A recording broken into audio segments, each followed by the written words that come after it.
Bom dia, irmãos. Vamos começar a nossa aula, queridos. Nesse dia frio, eu acho que esses dias que a gente vence a cama e a coberta, é onde a gente aprende mais. Não tem nenhum dado para comprovar essa tese, mas acho que faz sentido, não faz? Pensa assim, já que está aqui, vamos dedicar, né? Gabriel está sem frio, está de camiseta? Trouxe blusa, não? Não acredito nisso. Eita, viu? Não tem aquecedor aqui na igreja não, cara. Vai ficar... Vai tomar um sol, vai ficar lá. Tá bom, queridos. Vamos orar para nós começarmos a nossa aula? Senhor nosso Deus, que essa aula, Pai, não apenas nos informe, mas que também forme os nossos corações, os nossos afetos, que carregue, ó Deus, a nossa mente e o nosso coração na direção do Senhor mesmo. E que assim nós sejamos aperfeiçoados para servi-lo e para adorá-lo. Essa é a nossa oração em nome de Jesus Cristo. Amém. Muito bem, queridos, as nossas aulas sobre vida e obra do apóstolo Paulo se encerraram. A última aula foi a nossa última aula, né? Onde nós tivemos a aula ali sobre a carta de Paulo a Tito, na semana passada, né? Que foi ministrada pela nossa irmã Fernanda. E hoje nós entramos num novo tema. Só para explicar para os irmãos, no domingo que vem eu vou mostrar o planejamento das aulas para vocês, tá? Eu não coloquei hoje ainda, porque o irmão Carlos está viajando e eu não quis incomodá-lo nas suas férias. Então, assim que ele voltar, que já é essa semana, a gente termina de amarrar e eu vou trazer para vocês o planejamento de todas as aulas, tá bom? Mas o nosso planejamento geral do EBD, o nosso currículo geral, ele é organizado em 3 áreas, tá? Que é a área de Bíblia, de teologia e de vida cristã.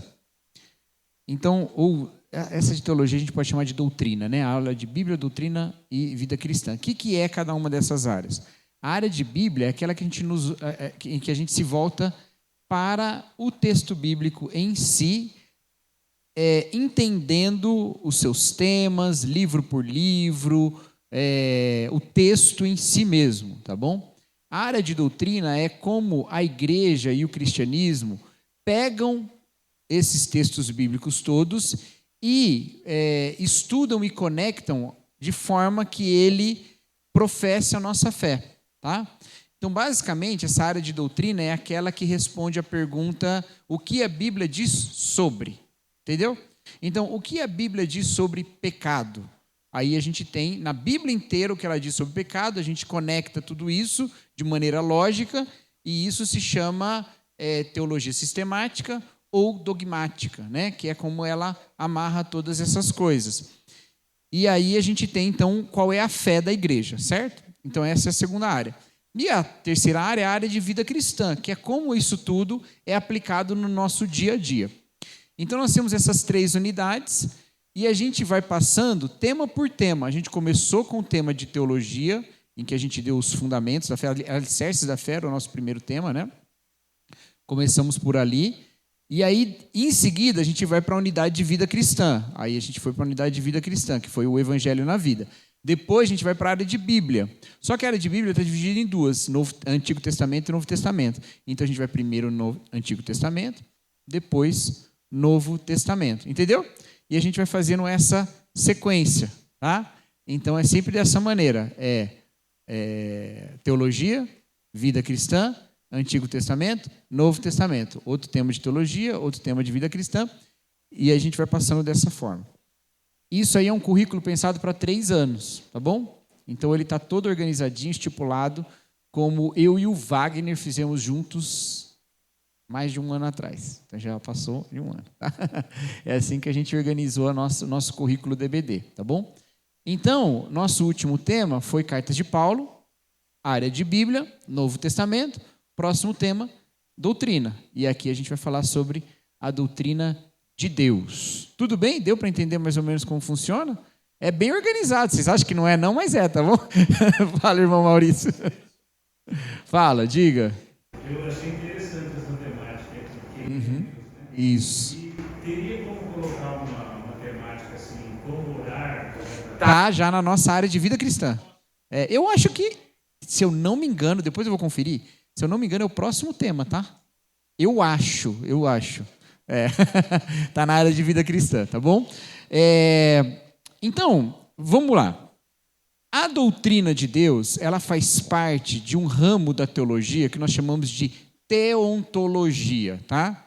Então, teologia, a palavra teologia, a gente já estudou isso, eu não vou repetir muito, mas a palavra teologia, ela significa basicamente estudo de Deus, ou discurso sobre Deus. É um logos sobre Deus, ok? É uma palavra sobre Deus. Mas, ela acaba englobando tudo o que se fala sobre uma religião específica. No caso aqui, teologia cristã, tá bom? Agora, dentro dos temas da teologia específica, da teologia cristã, desculpa, não se fala só de Deus como um ser. A gente fala sobre anjos, a gente fala sobre o diabo, a gente fala sobre pecado, a gente fala sobre salvação, fala sobre... Fugiu tudo da minha cabeça aqui. A gente fala sobre tudo, né? Sobre Bíblia, a teologia da Bíblia, a gente fala sobre igreja, a teologia da igreja. Então tem um ramo que é o estudo do ser de Deus, teontologia. Teos, Deus, onto, ser, e logia, discurso, estudo, né? Tá bom? Então essa é a teontologia, o estudo de Deus. Na teologia protestante, mas na católica também, a teontologia acaba se concentrando muito no estudo de Deus Pai.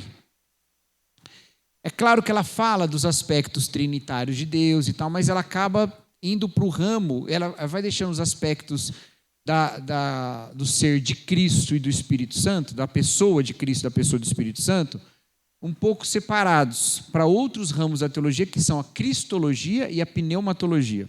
Tá? São outros ramos. E aí acaba ficando mais na ideia de Deus como os aspectos. A gente fala de trindade em teontologia, com certeza, mas não vai muito no específico no cristologia e pneumatologia. Como nós temos um currículo que é básico, ele não é, né, um curso de seminário, nós reunimos o estudo de Deus e das três pessoas da trindade nesse nosso estudo. Então nós vamos estudar nesse tempo aqui que a gente vai fazer. O estudo de Deus, né, a doutrina de Deus, depois Deus Pai, Deus Filho e Deus Espírito Santo, tá bom? Nós vamos ter todos esses estudos. Então a gente vai falar sim dos aspectos trinitários de Deus, o que é a trindade, o que significa, como a gente pode compreender a trindade e o que a gente não pode concluir sobre a trindade, isso é importante também. Quais são as heresias de trindade, que às vezes o pessoal fica pregando por aí, viu? Mas quais são? Mas a gente também vai entrar em aspectos cristológicos, ou seja, quem é Jesus, o que é a divindade de Jesus, o que é a humanidade de Jesus, como essas coisas se relacionam, o que significa o sacrifício de Cristo. Isso entra um pouquinho na doutrina da salvação, mas a gente vai falar sobre isso também, tá? E nós também vamos falar do Espírito Santo, a personalidade do Espírito Santo, por que ele não é só uma força, ele é uma pessoa, né? Quais são as incumbências do Espírito Santo, o que ele realiza na nossa vida e essas coisas todas. Tudo bem? Beleza? Então, um panorama geral aqui. Então, agora, a gente tem uma perguntinha muito fácil para responder, que é: quem é Deus? Fácil de responder, né? Passou por isso? E apanhou? A origem. Ixi, aí piorou. Isso aí é um debate gigante. Mas a gente vai abordar também isso aí, tá? A questão a gente vai abordar, tá bom? Mas essa pergunta aqui, quem é Deus, ela parece até simples, né? Assim, de certa forma, porque é uma pergunta que só tem 3 palavras. E ela só quer saber uma coisa. Então ela é simples, não é uma pergunta complexa no sentido de vários elementos. Ela tem um elemento só. Mas ela é difícil. Por que ela é difícil? Porque muitas vezes nós chegamos a essa pergunta, ou chegamos a esse tema, pensando em Deus como um personagem de um livro. Não é? E Deus não é um personagem de um livro, ainda que também seja, né? Mas ele não é um personagem de um livro. A sua existência não está contida nas páginas da Bíblia. ele existe para além da Bíblia, porque ele existe, né, como ser, ele não existe só como escrita. O que eu quero dizer com isso? Se eu quiser saber tudo sobre... se eu quiser saber tudo sobre o Macunaíma, tá bom? O que eu faço? Eu leio o livro, né? Eu leio o livro. No final, eu vou saber tudo o que o autor escreveu sobre ele. Mas ele escreveu mais coisa, ou estudiosos escreveram depois, eu posso ir atrás. Mas não tem como entrevistar ele, porque ele não existe, certo? Não tem como eu ter um encontro pessoal com ele, porque ele não existe. Tudo bem? Se eu quiser saber tudo sobre o Harry Potter, eu ir nos livros do Harry Potter, ler tudo o que se escreveu sobre ele, porque ele está totalmente contido ali. Agora, se eu quiser saber tudo sobre Deus, eu não saberei tudo sobre quem Deus é unicamente lendo a Bíblia.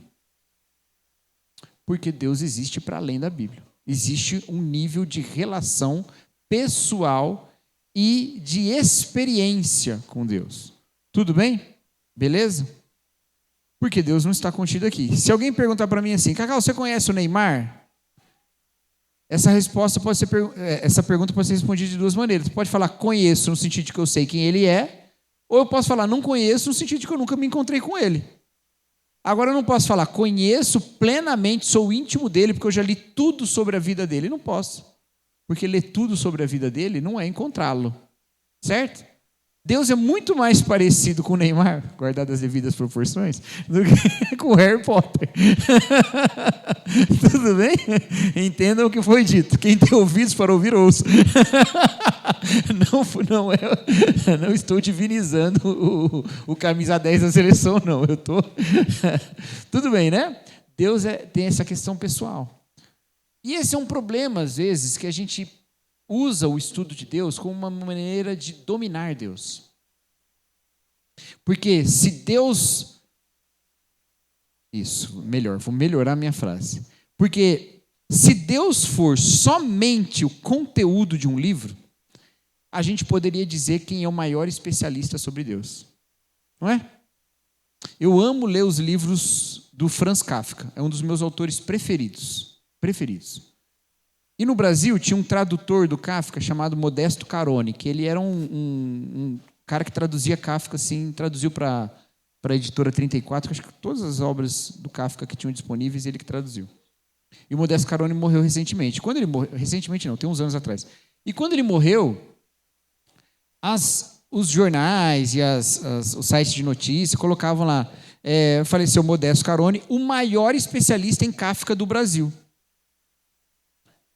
Porque o Kafka é um autor e ele leu tudo do Kafka, estudou profundamente e, de fato, ele sabia muito do Kafka. Ninguém pode dizer eu sou o maior especialista em Deus do Brasil.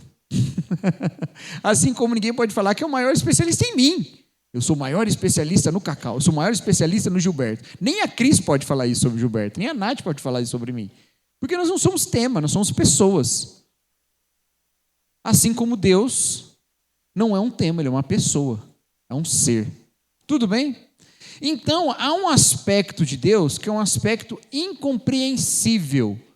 Primeiro, porque Deus é uma pessoa, e nenhuma pessoa é totalmente compreendida por ninguém, porque você não está com ela o tempo todo, para começar. Mas segundo, porque Deus é infinito, gigantesco e transcendente, de modo que a gente só conhece a Deus, e isso aí já diferencia ele dos outros seres pessoais, a gente só conhece a Deus porque ele se mostra. Então, por exemplo, eu posso olhar aqui para o Gilberto, tá bom? Eu vou olhar para o Gilberto e eu já vou fazer uma ideia na minha cabeça. Só de eu olhar para ele. Eu posso nem saber o nome dele, mas só de olhar para ele eu já vou saber algumas coisas. Eu vou olhar para ele e vou chutar uma idade que ele tem. Eu vou olhar para ele e vou saber se ele é homem, se ele é mulher. Eu vou olhar para ele e vou saber mais ou menos, pelo menos olhando, eu sei que tipo de roupa ele não evita. Eu posso não saber que tipo de roupa ele gosta, porque pode ser que ele está usando uma roupa que ele não goste tanto, mas eu sei que tipo de roupa ele não evita usar, porque ele está usando. Tudo bem? Não importa se ele quis mostrar isso para mim ou não. Eu bato o olho nele, eu sei alguma coisa sobre ele. Tudo bem? Beleza? Deus não. Deus é impossível de ser conhecido batendo um olho nele. Porque tudo que a gente conhece de Deus só conhece porque Ele resolveu revelar. A revelação de Deus é uma dádiva todinha nascida da vontade dEle. Ele que quis revelar. A gente só sabe de Deus o que Ele quis mostrar. Ninguém descobre de Deus alguma coisa, né, pela mera investigação. Deus é conhecido pela revelação. Tudo bem? Beleza? Aí ele já está bem diferente do Neymar ou de qualquer outra pessoa, né? Ele só é conhecido pela revelação. E ele se revela da maneira como ele quer, né? A gente já estudou sobre revelação de Deus quando a gente falou de introdução à teologia e tal, então eu não vou gastar muito tempo sobre isso, né? Mas só para citar, a Bíblia fala de revelação geral, revelação específica. Revelação geral é aquela que Deus dá a toda a humanidade. A revelação específica ou especial é aquela que Deus dá apenas pela fé, né? Apenas através daqueles meios que são tomados pela fé, e são os meios específicos como a Bíblia e Jesus Cristo. A revelação geral é aquela que você vê na natureza, você tem na consciência, como fala lá em Romanos, né? Essa é a revelação geral. E a revelação específica ou especial é essa que a gente conhece na Bíblia ou em Jesus Cristo, tá? Ela precisa ser proclamada, ela não está disponível a toda a humanidade o tempo todo. Alguém tem que chegar lá e falar para alguém, ou levar alguém, ou ter que mostrar o livro, ou Deus mesmo tem que se revelar de alguma maneira. Tudo bem? Beleza? Revelação geral e revelação específica, ou especial. Deus quer se revelar, então a gente só conhece de Deus o que Ele quer revelar a nós. E a revelação especial de Deus, ela toma forma para nós agora, que não nos encontramos com Cristo encarnado e com Cristo ressurreto, né, pessoalmente, ela está disponível para nós de maneira suprema na Bíblia. E é por isso que a gente vai fazer teontologia, estudo do ser de Deus, na Escritura. Ela é a nossa grande fonte de acesso à revelação de Deus. Tudo bem? Beleza? Fala, Ju. Me perdi no argumento. Você disse na Bíblia ou em Jesus Cristo? Isso. E em Jesus Cristo. Ou em Jesus Cristo. Aí você falou... Não, e em Jesus Cristo, né? Ou não. Fala. Aí depois você disse, mas a gente só tem acesso a Cristo na Bíblia. Perfeito, exatamente. Para nós, sim. Agora, importante dizer isso, e isso eu ia colocar mais quando a gente chegasse na parte de cristologia, mas eu já adianto aqui. Esse encontro com Cristo na Bíblia, ele se dá num nível espiritual e não apenas cognitivo, tá? Então, de novo, Cristo também não é um personagem de um livro, tá bom? Quarta-feira, feriado, foi aniversário da minha irmã. A gente estava na casa dela e a gente foi brincar daquele jogo de colar na testa e adivinhar quem é a pessoa. E aí, o meu cunhado escreveu no papel. E aí era personagem de filme. E aí o meu cunhado escreveu no papelzinho dele para colar na testa da minha irmã, da esposa dele, Jesus Cristo. Né? Que é personagem de filme também, né? Ele está em filme também, né? Tá em série, né? E aí ele escreveu e colocou na testa dela. E aí ela fez as perguntas e tal. E uma hora ela falou: é um personagem real? De uma maneira que ficou bem claro que era histórico, né? Aí falou assim: tem poderes? Porque poderia ser um personagem da Marvel, alguma coisa assim. Tem poderes. Aí uma hora ela perguntou: ele está vivo? Porque se ela perguntasse se ele já morreu, a resposta era sim, né? Aí ele perguntou: ele está vivo? E aí responderam, eu não lembro quem falou assim rapidamente, não. Eu falei, não, sim, eu sou pastor, né, gente? Se eu falasse que ele não está vivo, alguém tinha que... Sim, está vivo. Aí todo mundo, está vivo. Aí ela somou, é histórico, tem poderes e está vivo. Só pode ser Jesus. Aí ela ganhou, inclusive, né? Mas, por que eu estou falando isso? Porque Jesus não é só um personagem de livro, inclusive ele está vivo. Ele não é nem o Kafka, que não era um personagem de um livro, mas morreu. E alguém pode falar que é o maior especialista nele, porque tudo que a gente tem acesso a ele está escrito, né? Não, Jesus está vivo, entendeu? Então, por que eu digo, e por que é importante dizer que o nosso encontro com Cristo na Bíblia é espiritual? Porque é isso que João nos ensina no seu Evangelho. Quando ele diz assim, que Jesus falou para Tomé: bem-aventurados são os que não viram e creram, e logo em seguida, João fala, eu poderia ter escrito muito mais coisas, mas o que eu escrevi para que vocês creiam e crendo tenham a vida eterna. Ele está colocando essas histórias juntas, dizendo que o encontro que aquele que não viu Cristo e crê tem, ele tem através do que João escreveu. Entendeu? Tanto que João vai chamar Jesus de a palavra, e lá em 1 João ele vai falar que é a palavra que ele pregou. Tudo bem? É a palavra que ele tocou e a palavra que ele pregou. Então, o nosso acesso a Cristo na Bíblia não é limitado como se Jesus sim virou um personagem. Não, não, não. Ele também é espiritual. Ele também é um encontro direto com Cristo. Tudo bem? Beleza? Deu para entender isso? Porque isso aí é a teologia mais densa, né? Mas é isso aí. Tá bom? Beleza, fala, querido. Eu acho que pode passar no texto que o Juliano pregou domingo de manhã. É quando... Agora eu fui meio de nossa dúvida porque eu não assisti ainda. Eu passei, eu estou tampando. Agora eu deixo você ver. Ah, sim. Eu deixo você ver. Isso. É, de Moisés, né? É esse o texto? É isso. Está na festa e aí Deus passa, né? Só vê o que Deus mostra. Exatamente. Deus passa e Moisés vê, e ele só vê aquilo que Deus deixa ver. Exatamente isso. Essa revelação de Deus é dessa maneira mesmo. Muito bom, ótima lembrança. Tudo bem, gente? Beleza? Tem várias coisas que a gente poderia falar sobre isso, né? Por exemplo, Apocalipse. Apocalipse começa literalmente com o texto, revelação de Jesus Cristo. E aí, o primeiro capítulo é literalmente a revelação de Jesus Cristo. É Jesus se mostrando para João. Literalmente. Tá? Porque é isso, é Deus se mostrando a nós. Ok? Beleza? Então, há um aspecto de Deus que é incompreensível. Eu coloquei incompreensibilidade de Deus, mas a gente também fala que há aspecto de Deus que é incognoscível. É a impossibilidade de conhecer.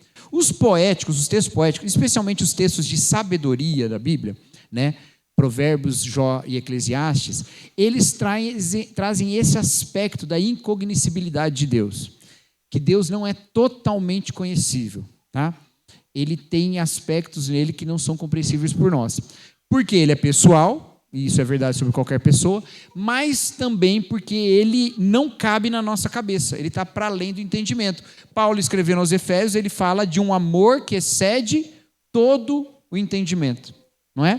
Então, essa que é a ideia, de nós conhecermos a Deus, um Deus que excede todo entendimento. Contudo, isso não significa que Deus não pode ser conhecido. Existiu uma linha na teologia cristã, existe ainda, para ser bem sincero, mas ela surgiu durante a Idade Média, uma linha de teologia chamada de teologia negativa. A teologia negativa, ela dizia que não é possível fazer afirmações sobre Deus, é possível apenas fazer negações. Então, eu não consigo dizer o que Deus é, eu só consigo dizer o que Deus não é, certo? Como se o nosso conhecimento de Deus fosse uma espécie de limitação. Eu sei que Deus não é isso, eu sei que Deus não é aquilo, tá bom?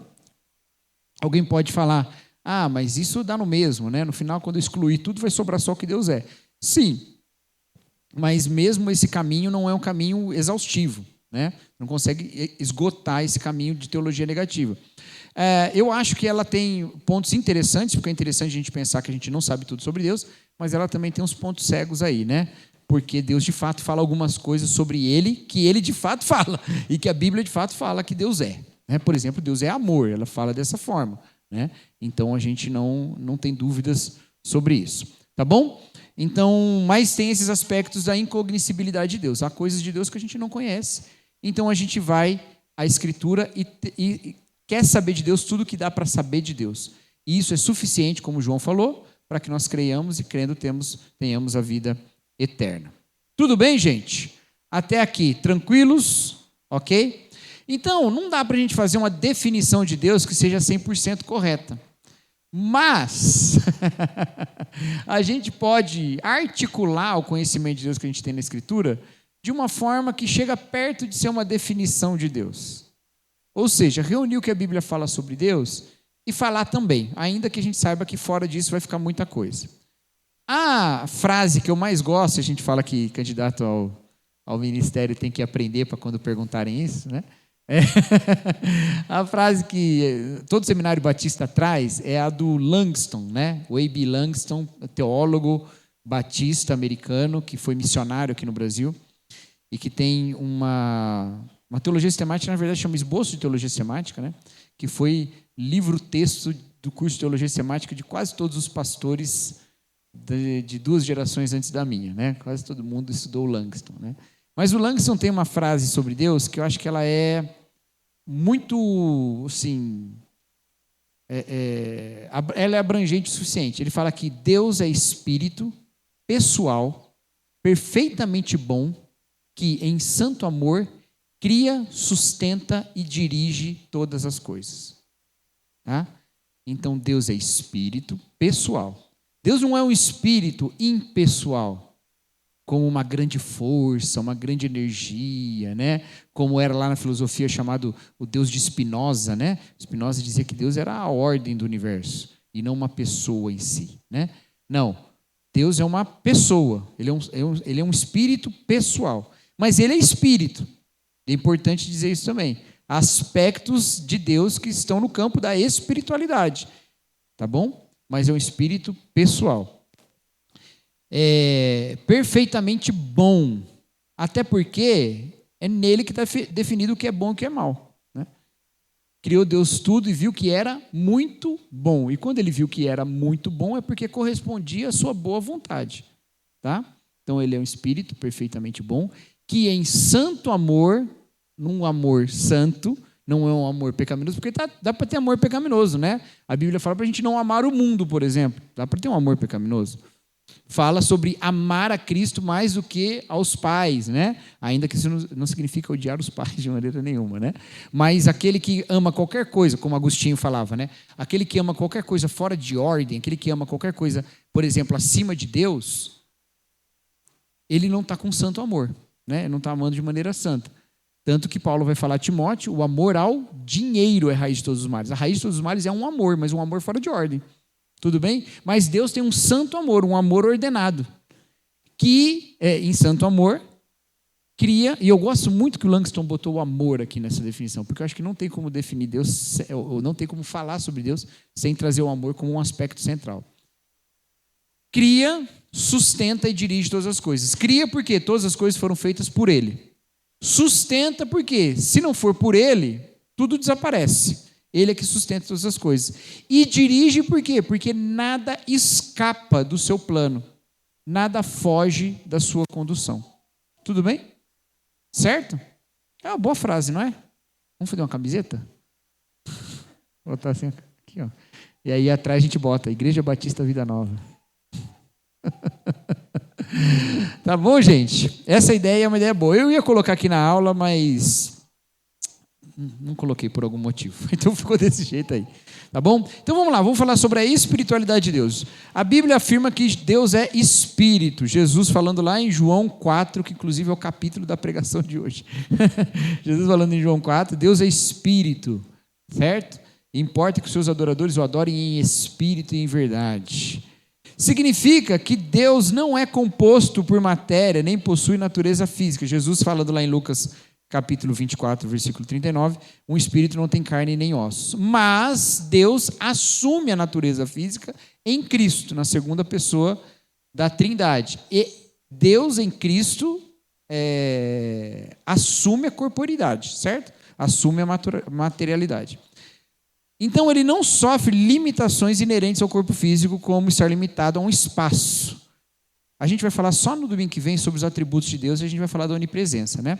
Mas agora a gente vai ficar só nisso aqui. Deus não está contido no espaço. A palavra de Deus fala que Deus não pode ser contido pelos céus. Tá bom? Nem os céus contêm a sua glória. Tá? Ele também não está submetido à deterioração, entropia, nada disso, né? Tá bom? Agora, algumas passagens bíblicas falam de características corporais de Deus. Tá bom? Algumas características antropomórficas, ou seja, em sentido em semelhança ao ser humano, por exemplo, a mão de Deus, né? O braço forte do Senhor, alguma coisa assim, né? Então, aspectos, mas alguns aspectos também aspectos animais, né? Zoomórficos, por exemplo, debaixo das suas asas, né? Esse tipo de coisa. Isso é o que a gente chama de antropomorfismo, não é que Deus possua esses aspectos, mas é uma maneira de expressar como Deus é. É importante isso, até um certo ponto, não é central, mas é importante, porque às vezes a gente tem uma visão de Deus, por exemplo, quando fala que nós somos criados à sua imagem e semelhança, que é uma imagem física de Deus, né? Mas não é isso, tá bom? Deus não é um senhorzinho de barba branca, né, no céu e tal. Esse aí é o Papai Noel que não está no céu, né? Mas ele está lá na Lapônia. Tá bom, gente? Tudo bem? Então, desses aspectos espirituais de Deus, tá? Além desses antropomorfismos, existe também algo que a gente chama de antropopatia, tá bom? Antropopatia. O que é isso? É quando a gente atribui a Deus sentimentos que são sentimentos humanos. O caso mais clássico são os textos que falam que Deus se arrependeu, né? Tem textos que falam que Deus se arrependeu? Tem, não é? Alguém pode falar, como é que Deus pode se arrepender se Ele sabe de todas as coisas e decide tudo de antemão? Como é que Ele pode se arrepender? É uma expressão do que a gente chama de antropopatia. É uma forma de acomodar a revelação divina à nossa compreensão, tá? Ou a compreensão do tempo para qual o texto foi escrito. Por exemplo, o texto de Gênesis, lá, capítulo 6, né, que fala que Deus se arrependeu, tá bom? Há outros textos assim também. Então, é uma maneira de aproximar essa revelação divina de nós, mas, obviamente, num sentido literário, bíblico, funciona muito bem. Num sentido teológico sistemático, a gente precisa juntar com outros textos que falam que nada pega Deus de surpresa, né? Que Ele sabe todas as coisas. Então, aí a gente entende que esse arrependimento de Deus não é como o nosso. Ok? Tudo bem, gente? Beleza? Tá. Deus é espírito, mas Ele é um espírito pessoal. Ele não é um espírito impessoal, como eu já falei antes, né? Então, esse é um aspecto importantíssimo de Deus revelado nas Escrituras. Há uma tendência das pessoas quererem tirar de Deus esses aspectos pessoais dele, né? Querem transformar Deus nessa expressão de ordem, bondade, beleza, mas que não é uma pessoa. Então, que, por exemplo, Deus... E por que as pessoas querem fazer isso? Por que há essa tendência muito forte de querer tirar de Deus esses aspectos pessoais? É que pessoa tem vontade, né? E se for assim, Deus tem vontade. E a vontade de Deus nem sempre bate com a nossa. Mas se Deus é só uma energia, então eu faço o que eu quiser com Ele, né? É como se Deus fosse a força do Star Wars, né? Eu posso usar aí para o lado sombrio ou para o lado, né, luminoso aí, né? Mas, não, Deus é uma pessoa, tá bom? Deus é uma pessoa. A Bíblia diz, por exemplo, que Deus se entristece, a Bíblia diz que Deus tem vontade, a Bíblia diz que Deus tem compaixão, né? Tem ira, exatamente, que Ele se ira, aspectos pessoais dele, tá bom? Então, não vamos esquecer desse aspecto. Essa é uma afirmação importante do cristianismo, que volta e meia as pessoas tentam tirar, inclusive dentro do cristianismo mesmo, tentam tirar esse aspecto de Deus. Nós não vamos fazer assim. Fala, Ju.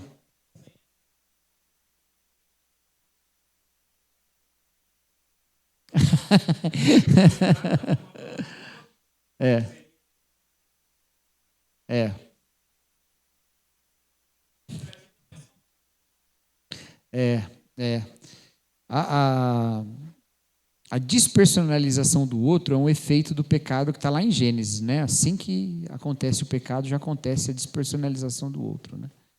Então, isso acho que é uma expressão também, né? A gente começa a fazer esse tipo de coisa. Certo, gente? E eu acho que passa um pouco por essas visões de idolatria, né? Porque a idolatria também é uma maneira, às vezes, de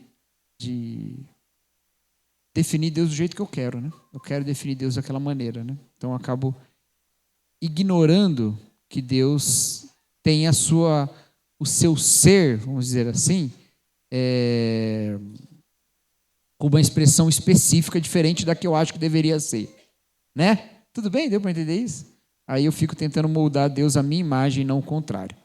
Certo, minha gente? Tudo bem? Bom, então isso é central na nossa fé.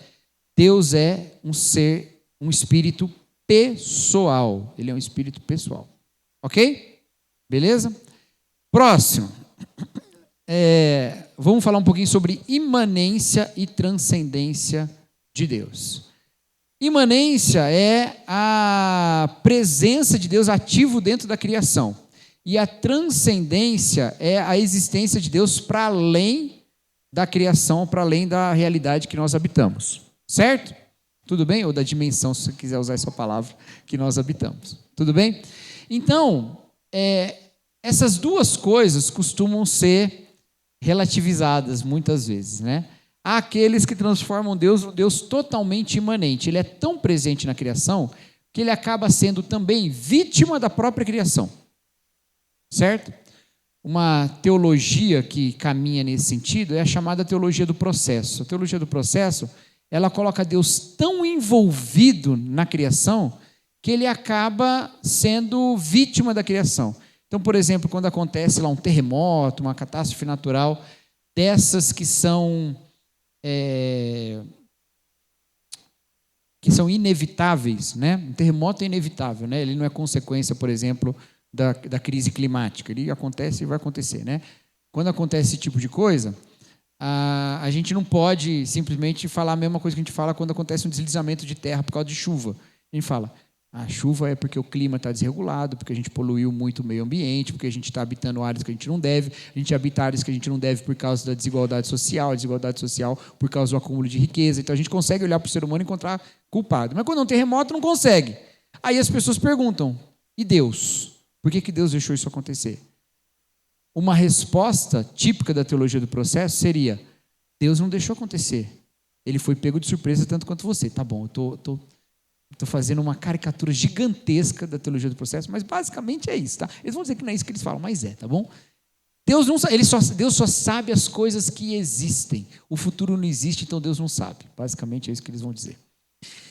Então Deus é vítima também das circunstâncias.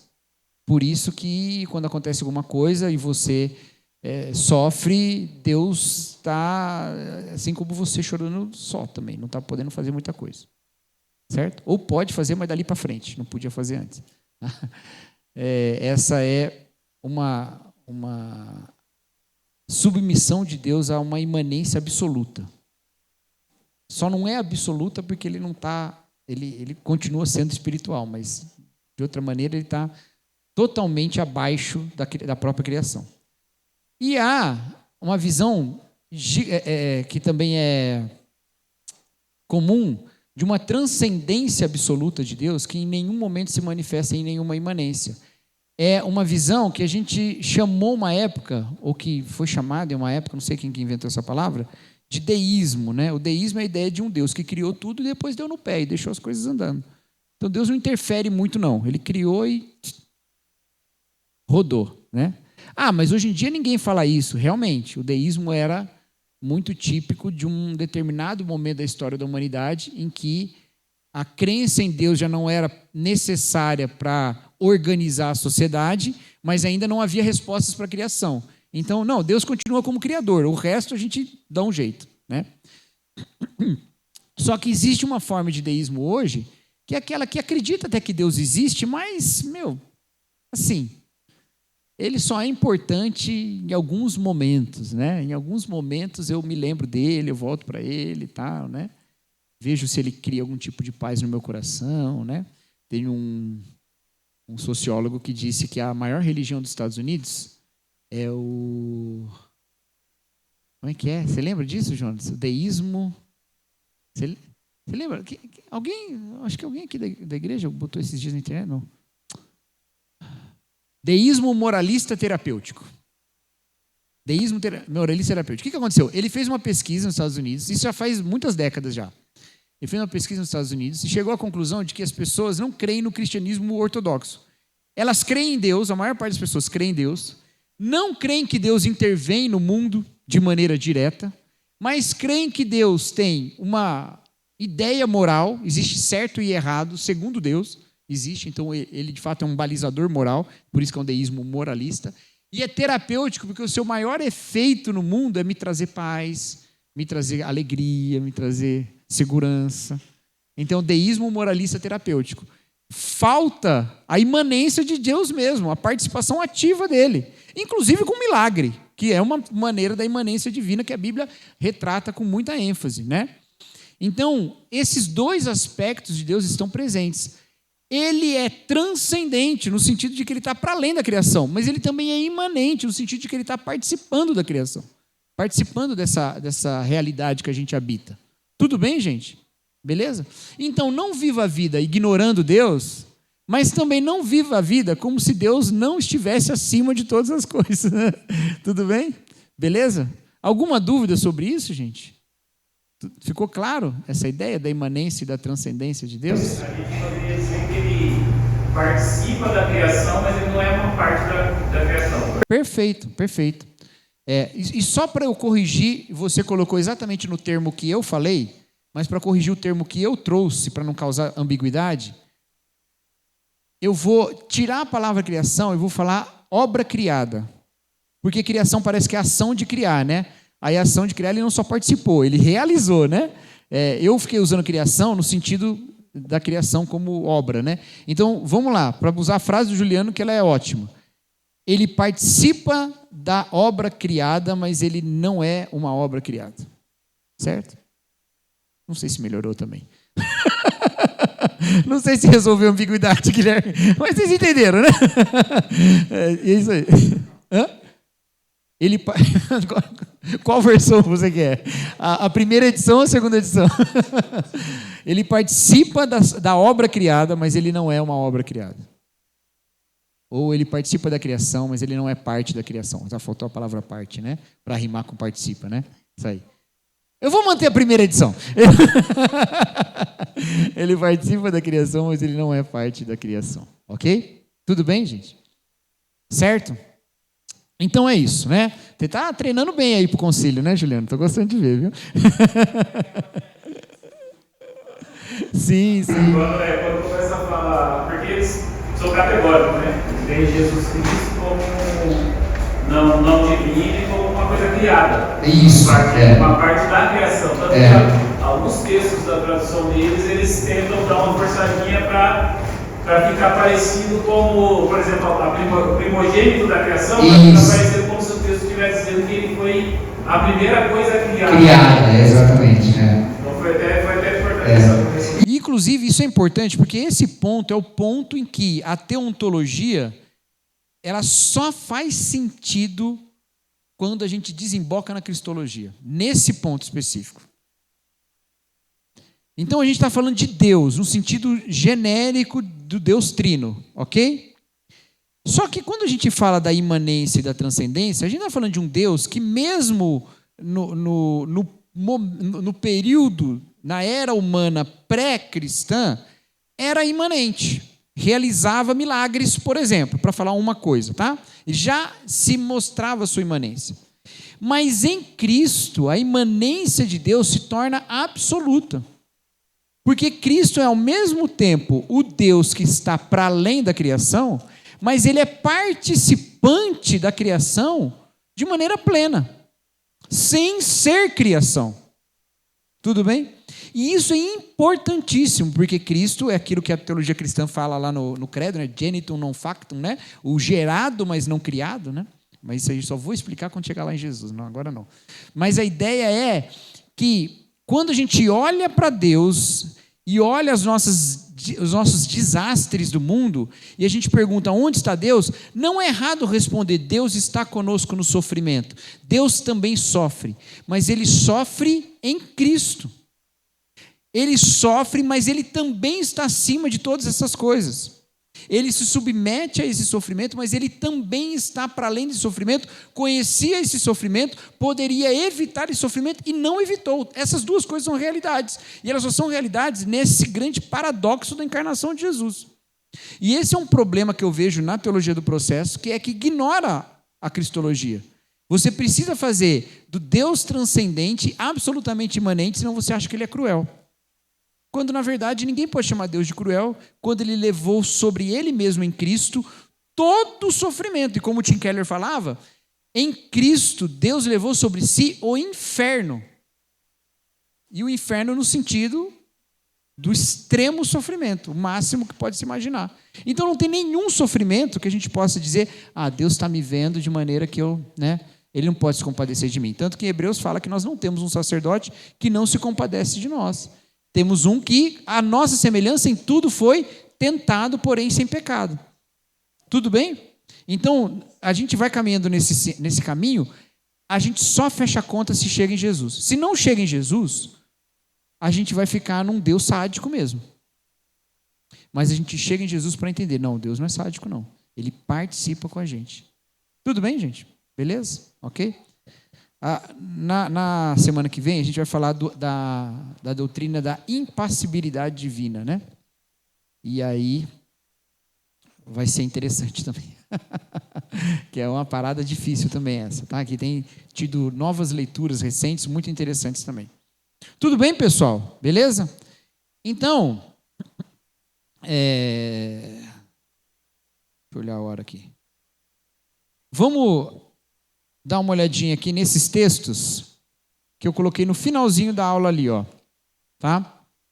São textos do Antigo Testamento e que falam sobre essas duas realidades de Deus, tá bom?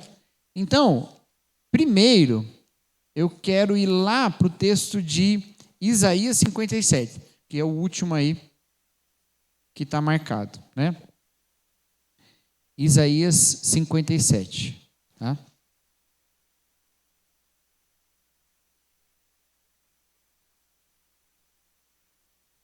Esse texto aqui é um texto muito importante na teologia. Olha o que ele fala aqui, Isaías 57, 15. Pois assim diz o alto e sublime, que vive para sempre, cujo nome é santo. Habito em um lugar alto e santo, mas habito também com contrito e humilde de espírito, para dar novo ânimo ao espírito dos humildes e novo alento ao coração dos contritos. Tem alguma versão que está diferente aí? Como é que está a sua aí? Porquanto assim afirmou o alto e sublime, aquele que vive para sempre, cujo nome é santíssimo, habito no lugar mais majestoso e santo do universo. Contudo, estou presente com o contrito e humilde de espírito, a fim de proporcionar um novo ânimo ao quebrantado de coração e um novo alento ao coração arrependido. Qual versão é essa? King James? Alguma outra diferente? Vamos fazer uma comparação de versões aqui. A minha é NAA. Porque assim diz o alto sublime, que habita a eternidade e cujo nome é santo. Habito no alto e santo lugar, mas habito também com o contrito e abatido de espírito, para vivificar o espírito dos abatidos e vivificar o coração dos contritos. Muito bem. Alguém tem alguma versão mais antiga? Hã?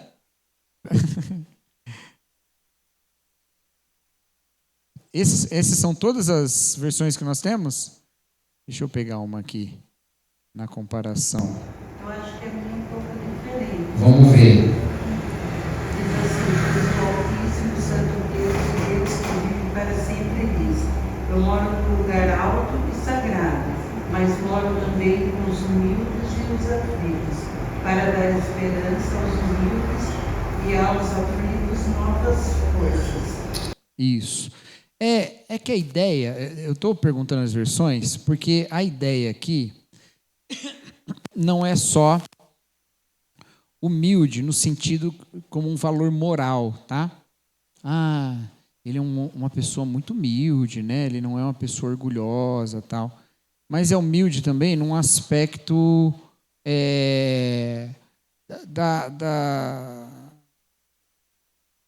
no seu aspecto da sociedade também, tá bom? Aquele que está, em algum sentido, minimizado na sociedade, tá bom?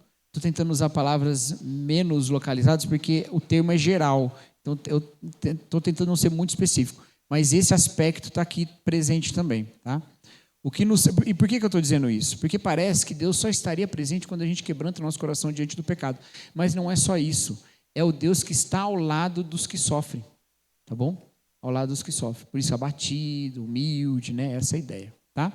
Então, olha que interessante isso. Tem aí a transcendência dele, está no trono santo, alto, tal, mas ele também está presente. Assim como lá em Isaías capítulo 6, eu até coloquei aqui, né? Que ele está no alto e sublime trono, né? Mas ele também é o Deus que está ali presente diante de Isaías.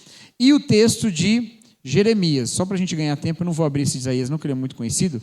Vamos lá para o texto de Jeremias, capítulo 23.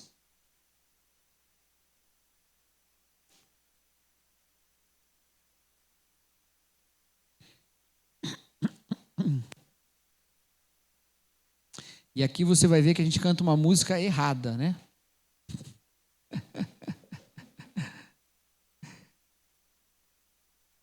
Jeremias 23, de 23 a 24.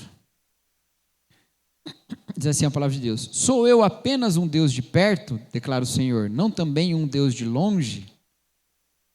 Poderá alguém esconder-se sem que eu o veja, declara o Senhor? Não sou aquele que enche os céus e a terra, declara o Senhor, né? Aí a gente canta, né? És Deus de perto e não de longe. Mas o texto diz que ele é de perto e de longe. Então, a gente pode mudar, né? És Deus de perto e Deus de longe, né? Pode mudar, né? Porque ele é de perto e de longe, né? Significa que ele é distante ao ponto de ser até inacessível em alguns dos seus aspectos. Né? A Bíblia não pergunta quem subiu ao monte do Senhor, né? Quem subiu ao céu para dar conhecimento, fala lá em Romanos capítulo 11, né? E não é, né? Mas ele também é o Deus que está conosco, né? Isso fica muito claro na oração de Jesus, quando ele diz Pai nosso, algo próximo, que está nos céus, algo distante, né? Então tem a presença e a distância de Deus. Mesma coisa a santidade de Deus no meio do povo no Antigo Testamento. Deus estava ali, no meio do povo. O povo via Deus como parte do acampamento. Ao mesmo tempo, ele estava no Santo dos Santos, onde ninguém podia entrar, no seu sumo sacerdote. Ou ele estava no monte lá se revelando a Moisés, onde ninguém podia subir, senão era fulminado. Entendeu? Então tem os aspectos da sua presença e da sua distância. E isso é importante. Essas duas coisas precisam caminhar juntas na nossa compreensão de Deus. Certo, meus queridos? Tudo bem? Beleza? Alguma dúvida aqui? Alguma dificuldade? Na sua opinião, qual você acha que é a nossa maior dificuldade de aceitar essa... Disso que foi dito hoje? Não, desses dois aspectos, de ver Deus como um Deus transcendente, assim, de dar essa reverência a Deus, ou de ver Deus como perto, imanente. Assim, qual seria você acha que é a nossa maior dificuldade? Nossa. Porque a gente vê esses dois extremos, né? Algumas pessoas vendo Deus tão distante ao ponto de você não pode, né, se aproximar de Deus, mesmo com a vinda de Jesus Cristo, a mediação de Cristo, a pessoa ainda vê Deus como um Deus severo e tal, né? Grave, ou às vezes o contrário, a gente vê as pessoas não tem reverência nenhuma, falando de Deus assim de qualquer jeito, tipo, oi Jesus, coisas assim. Os aspectos de tratamento, eu acho que eles não são tão centrais, a não ser quando eles distorcem a revelação de Deus, porque Deus não parece ter problema com isso na Bíblia, né? Em termos muito afetuosos, né? Eu acho que, eu não sei qual que é pior hoje. Eu acho que de tudo, o pior, na verdade, é o que vem antes. É a gente ignorar a personalidade de Deus. Para mim isso é o mais comum, porque isso está espalhado em várias linhas do cristianismo. Vou dar alguns exemplos. O cristianismo mais... Tentando evitar essa palavra, mas eu acho que eu não vou poder. Vou ter que usar ela mesmo. O cristianismo mais liberal, ele tira a personalidade de Deus, negando a possibilidade de uma revelação objetiva de Deus. Tá? Então, a revelação está tão submetida aos meus critérios, aos meus desafios racionais, que, de fato, quase qualquer coisa que se falar sobre Deus está valendo. Ou está valendo em outros critérios, que não são critérios da Bíblia. Tá? Então, você tira essa objetividade da revelação divina para virar Deus é a melhor ideia que a gente pode ter sobre o que é bom.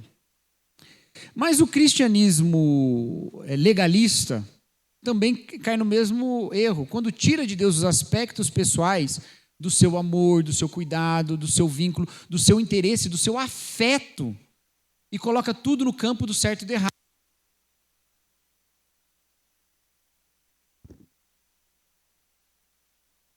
Deus vira um código moral de certo e de errado. Ele vira uma cartilha. Certo? E o cristianismo, que eu posso chamar de cerebral, faz a mesma coisa. Deus vira uma lógica narrativa. Deus vira um conjunto de doutrinas, um conjunto de afirmações. E isso tudo mina uma coisa importantíssima, que é os aspectos relacionais da nossa fé. Porque a gente só se relaciona com gente, ou com pessoa, melhor, não com gente, mas com pessoa. Só se relaciona com pessoa. Se Deus não é pessoa, não tem relação com Ele. Então isso acaba levando a ideia final, que são maneiras de imanentizar plenamente Deus. Tá? Tem o livro, olha lá eu citando o Schaeffer de novo. O livro do Schaeffer, A Morte da Razão, ele fala que existe uma ideia de um andar de cima e um andar de baixo, né? E que, paulatinamente, as pessoas vão esvaziando o andar de cima na história da filosofia, ao ponto que tudo fica um andar de baixo. Uma crítica, eu acho que o Schaeffer acerta em muitos pontos desse livro, mas eu acho que ele erra em alguns, especialmente quando ele vai falar de outros pensadores, ele não é muito justo com eles, ele dá uma resumida muito mal feita de alguns deles, mas o que ele fala que acontece, talvez não aconteça com os autores que ele cita, mas acontece de fato, não talvez com aquelas pessoas. Quando ele critica Tomás de Aquino ou Kierkegaard, ele está sendo meio injusto. Mas que aquilo acontece. Ele vai falando então que as pessoas vão esvaziando o andar de cima ao ponto de ficar tudo no andar de baixo. Tudo vira imanente, né?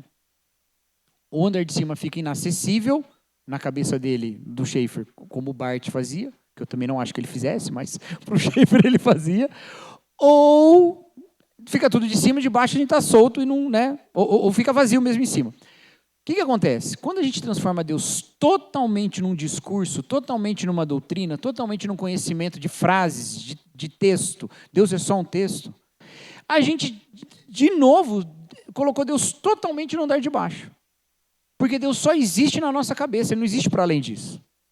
Entendeu? Então a gente não consegue contemplar uma experiência cristã. Pode ver. As pessoas, e nesse sentido, talvez se o Bibo fizer um adendo no livro dele, Teologia Esfria o Crente, ele pode colocar isso. Nesse sentido, teologia esfria o crente. Teologia esfria o crente quando ela tenta ser, quando a teologia vira Deus. Quando você ignora que Deus existe para além da teologia. Aí esfria mesmo. E isso acontece mesmo. Das pessoas transformarem a teologia como tudo de Deus. E não pensar, Deus existe para além dessas ideias, eu só conheço o que ele quis revelar, mas ele existe para além. Ou seja, existe um espaço de conhecimento de Deus, existe um espaço de não conhecimento dele. Mais que isso, existe a revelação de Deus e que ela nos alcança e produz em nós uma resposta. E a resposta correta à revelação de Deus é adoração. Adoração. Deus não quer mera persuasão. Deus não quer mera persuasão, tá? Ele não está nos alcançando para nos convencer que no final ele é a melhor alternativa de divindade. Não vai atrás aí dos deuses, não vai atrás de Baal, não vai atrás de Krishna, não vai atrás de... Krishna não, né? Como é que é? Sei lá, não vai atrás de nada. Vai atrás de mim que eu sou a melhor possibilidade. Não é isso que Deus está fazendo. Porque para fazer isso, ele teria que ser só um discurso. Ele não é isso que ele está fazendo, ele está se revelando. E a resposta à revelação não é persuasão, a resposta é adoração. E a adoração chega até ao incompreensível. Quer ver? Romanos capítulo 11, vai lá. Eu peguei isso domingo passado lá em Governador Valadares, está quentinho aqui na saída do forno. Romanos capítulo 11.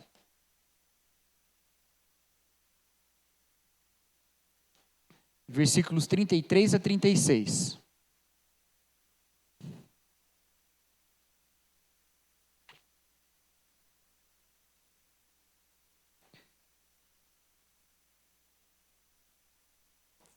Olha o que diz aí, Romanos 11, 33 a 36. Ó profundidade da riqueza, da sabedoria e do conhecimento de Deus! Quão insondáveis são os seus juízos e inescrutáveis os seus caminhos! Quem conheceu a mente do Senhor, ou quem tem sido o seu conselheiro? Quem primeiro lhe deu para que ele o recompense? Pois dele, por ele e para ele são todas as coisas, a ele seja glória pelos séculos. Amém. Olha que interessante. Paulo está escrevendo sobre a doutrina da salvação, a doutrina de Deus, a doutrina da santificação, a doutrina da comunhão, porque ele está dizendo da unidade entre gentios e judeus, do capítulo 1 até o capítulo 11, ele vai fazendo isso. É um exercício teológico. E ele termina com o quê? Concluímos que Deus, então... Não. Ele termina com um cântico de adoração a Deus, com uma palavra de glória. Glória, pois, a Ele para sempre. Amém.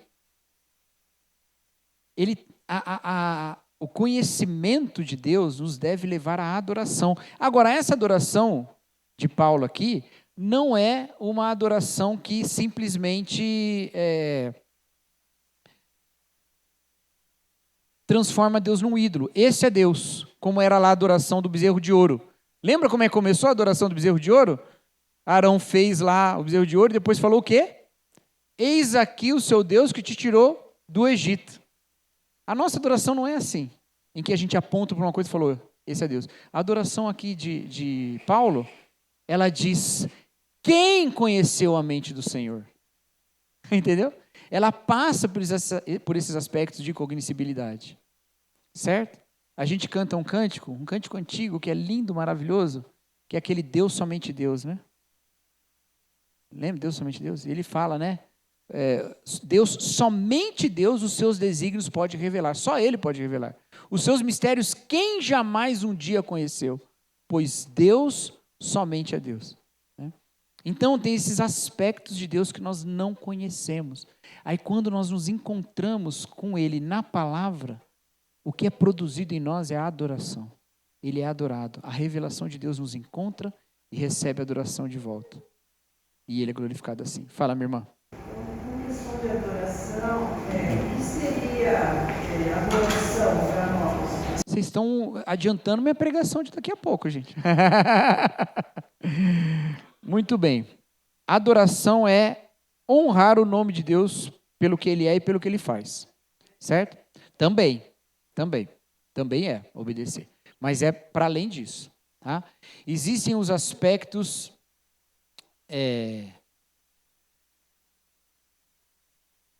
Me fugiu a palavra aqui. Espera aí. Nós adoramos a Deus, nós glorificamos a Deus com a nossa conduta, ok? Mas nós também glorificamos a Deus com a nossa liturgia, com o culto que nós prestamos a Ele de maneira pública e organizada, certo? Então existe uma adoração direta e uma adoração indireta, né? Direta é quando a gente está reunido para diretamente e exclusivamente louvar a Deus. E indireta é quando a gente honra a Deus com as nossas atitudes. Vou dar um exemplo para você. Se eu sou um bom profissional, Deus é honrado? Ele é glorificado? Ser um bom profissional é uma maneira de Deus ser adorado? Mas ser um bom profissional também não é uma maneira de tentar uma promoção? Também é, não é?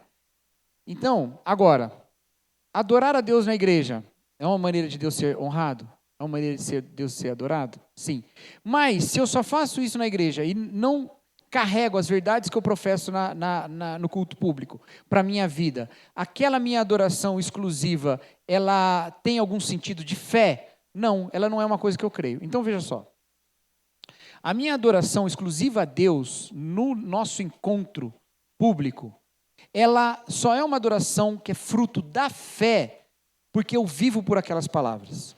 Agora, as palavras que eu vivo só são adoração a Deus, porque eu me lembro constantemente, no nosso caso, pelo menos semanalmente, de que Deus é um Deus para além da glória que eu dou no trabalho. Senão, daqui a pouco, eu vou misturar a aprovação do meu chefe com a glória de Deus e vou me transformar promoção como um grande objetivo da minha vida. Isso aí é idolatria. Então, o culto público é uma maneira de não idolatrar nada, de falar Deus somente é Deus. Entendeu?